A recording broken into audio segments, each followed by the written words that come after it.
bring up my presentation? Very nice. First of all, good afternoon. Being the last speaker for the day, I have few insights and a privilege. Some of the insights are, first of all, I came here overdressed with a suit and a tie, and I saw everybody and I downdressed. Secondly, I saw how the guillotine goes down on the 21st minute, and I decided to shorten my presentation to make sure that I finish it not up to here, but rather above my head. The last insight was I realized the main difference between Italian entrepreneurs and Israeli entrepreneurs is that Italians are modest enough to go to San Francisco when they want to start something. Israelis are cocky enough to wait for San Francisco to come to them. So we stay in Israel. And the last privilege I have is you will see that there's a lot of parallel points, similar points between my talk and the talk of the 5 people that spoke before me. Please assume that what I prepared is in the last moment I incorporated it all and give it as a credit to me. And now to the talk. What I'm going to talk about is, here's my mouse, very good. Technology transformation as one expression or one way of innovation. And I'll start right away with, you see a picture here. Please tell me, I'm giving a quiz like Patricia does, which of the images it looks more like? Most probably, because you're human, you are taking the one on the left, whereas you know that bees or birds or cows or even monkeys would certainly take the right one. Because image-wise, that one has much more match to this. There's a pink boulder, there's a red base. It looks more like it from an image point of view. This one is selected by us because the minute we saw this, we told ourselves a story. We described it in our head. Here's an ugly girl with fallen teeth and one eye smaller than the other and so on. And all that information, our story that we told about the picture in the center is also a match with the left image. Remember that when we get to the end of the presentation, hopefully before the guillotine. In every technological field or science, basically advance is step by step. Little steps, one block built over the last row of blocks, and so on. If you are not Newton, you are not Leonardo da Vinci, you are not Tesla, the leaps that we make are when there is a transformation from one technological field into another field. Something from chemistry suddenly promotes biology, the chemistry of the DNA, nucleic acids, and so on and so forth. And this transformation, technological transformation, are the innovations for people who are innovative but not Newtons. And I hope to believe I'm that. I'm definitely not that. Isaiah in the Bible said that there will come a day when they will beat swords into plowshares.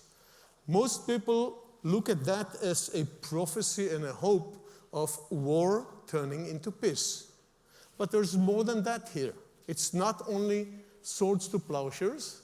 It is, for example, nuclear bomb into nuclear plants. It is, for example, a jet engine that was developed for the Messerschmitt 262 in World War II that enabled the jetliners we are flying today. I'm going to describe to you one such transformation of that sort, and I believe that Israel, being a country that is under a constant survival challenge, there's a lot to the Israeli technological advance that has to do also with beating swords into plowshares, using technology that was developed for defense into other things. So before I go to the first example, let me explain what stents are. The company Medinol is a company that was started a little more than 20 years ago by myself and my wife, Judith Richter, who is sitting here. And it is about a coronary stent. And let me explain what stents are for the few of you who do not know it. So we have coronary arteries in our heart that supply blood to the heart muscle.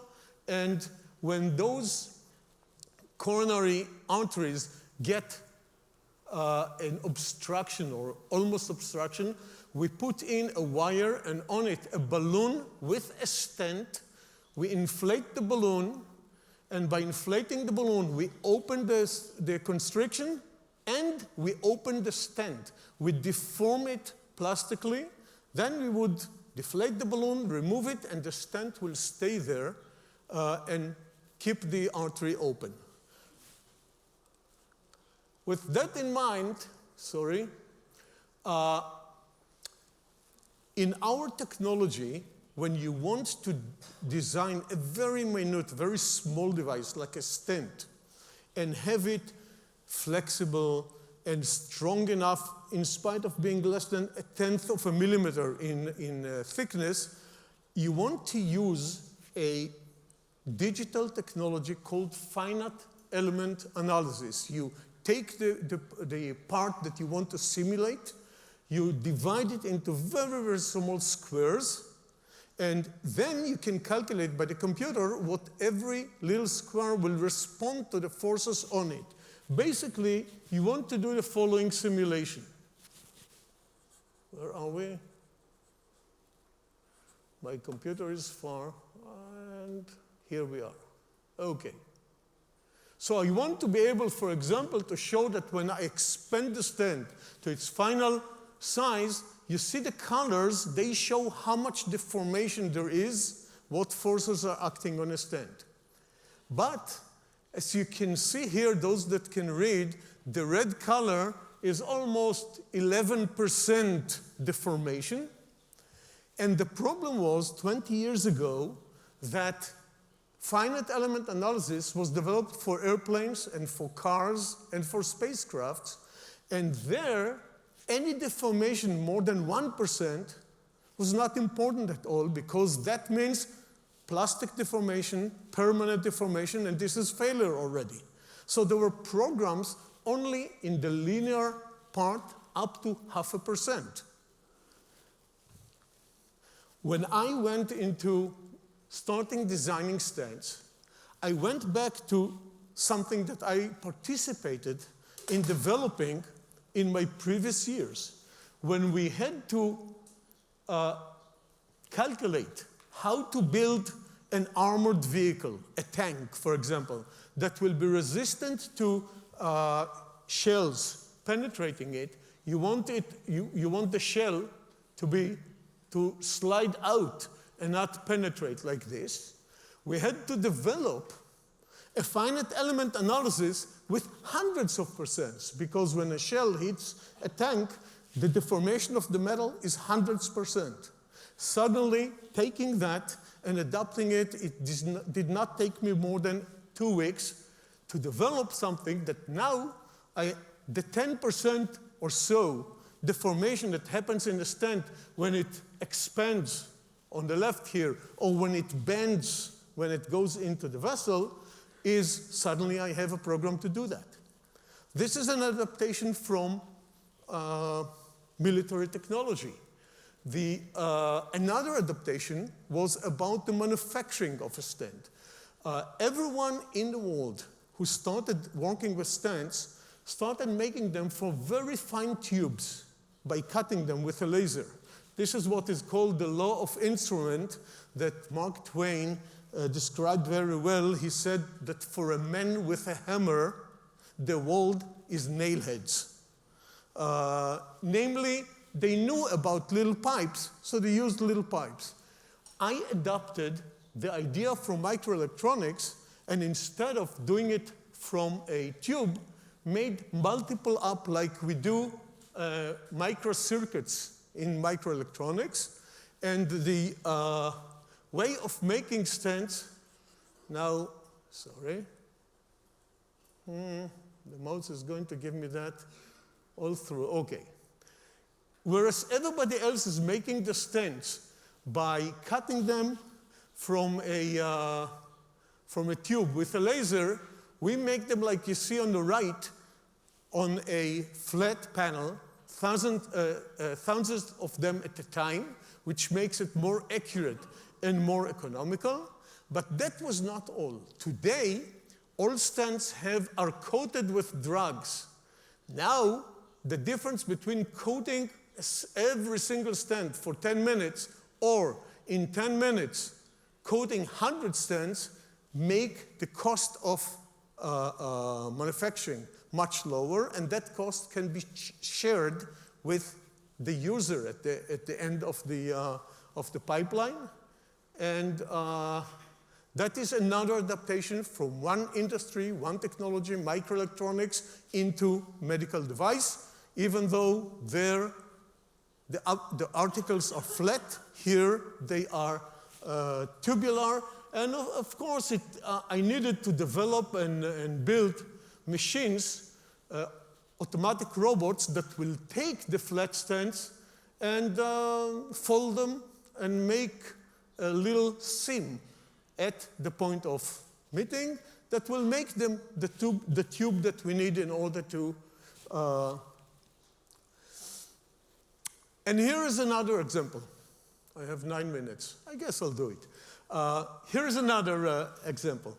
All of you know, I'm sure, that the valves between our heart and the aorta, in many people, become calcified with time and stop operating. Until recently, it was an open heart surgery. The old valve was taken out and the artificial one was put in.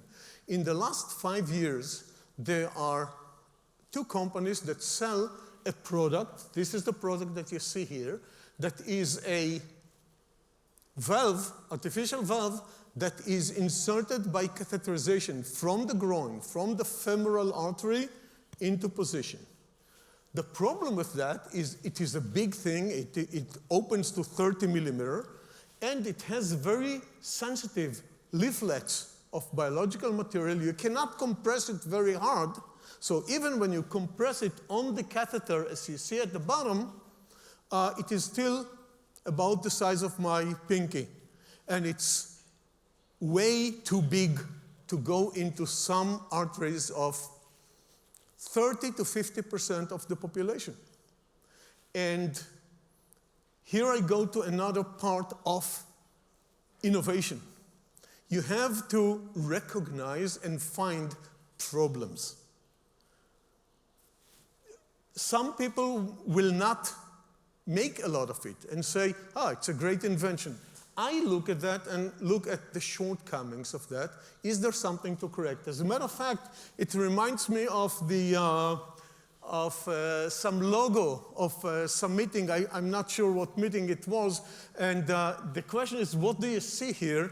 And I think Patricia will tell you that this broken circle signifies 21 minutes out of the hour.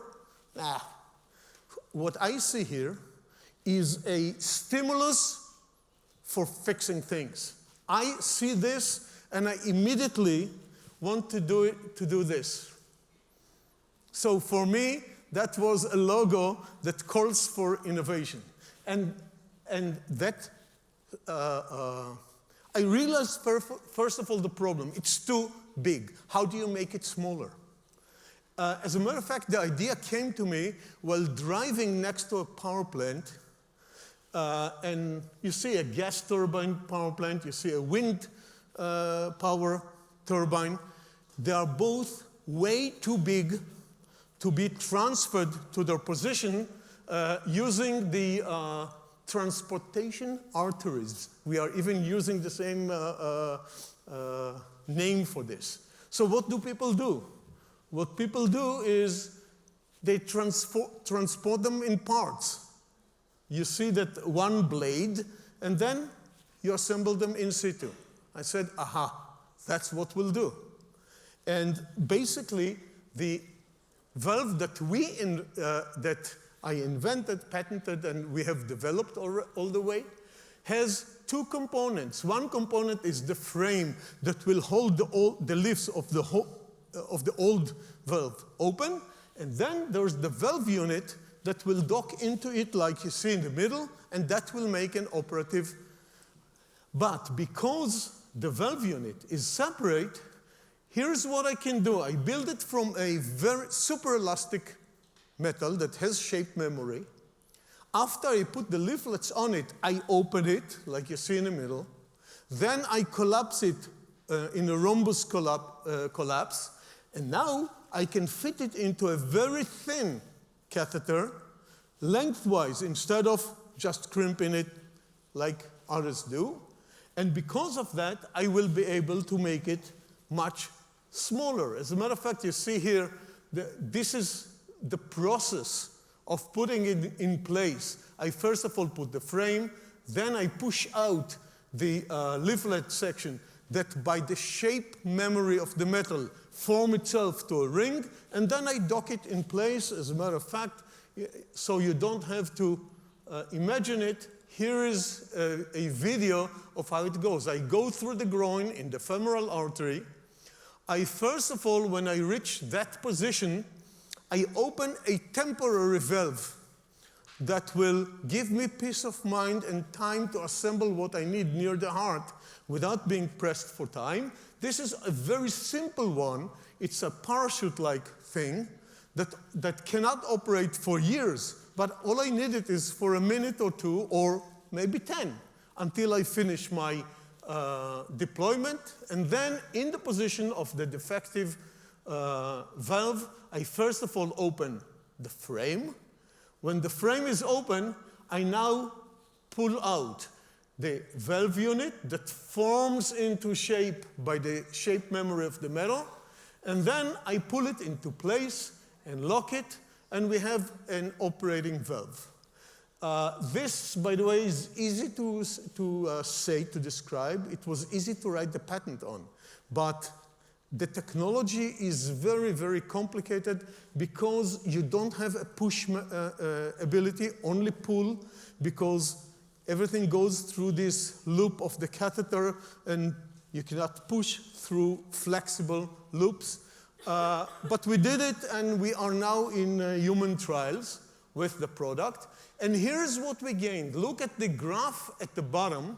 You see the distribution of diameter of the femoral artery. In blue for Caucasian, for us and Americans and so on, and in green for Orientals, Japan, China, more than half of the world. And you can see that the smallest diameter of any of the competitor is slightly less than 8 millimeter. We went down to 4 millimeter because of this assembly in situ, and you can see that the difference. If all you can treat is larger than 7 millimeter or so, you will treat only about half of the population. If you're at 4 millimeter, you'll treat everybody. So, transformation of technology from one field to another. How do you learn it? How do you teach it? One thing that is very important to me is to preserve in the new generation the ability and the habit and the joy of reading. Because while you read, you unintentionally do at least 5 steps of transformation. You start with a bunch of lines. I'm not going to finish. And you go to letters. From letters to words. From words to sentences. From sentences to a story. And once you have a story, you in your mind create the image. And this image to story and story to image is the two-way, and you remember the ugly girl. There are 2 other things that I'm probably not going to, one more thing. Reading words is a very concise and complex code. You see 2 things that are not words and are definitely not different from each other, not even now, but when I do this, that's the only thing you need in order to, in your mind, already have 2 very, very different pictures. And this is definitely a learned capacity, because if you do that one, if you do that one in Italian, it won't work. Or in Hebrew, it won't work.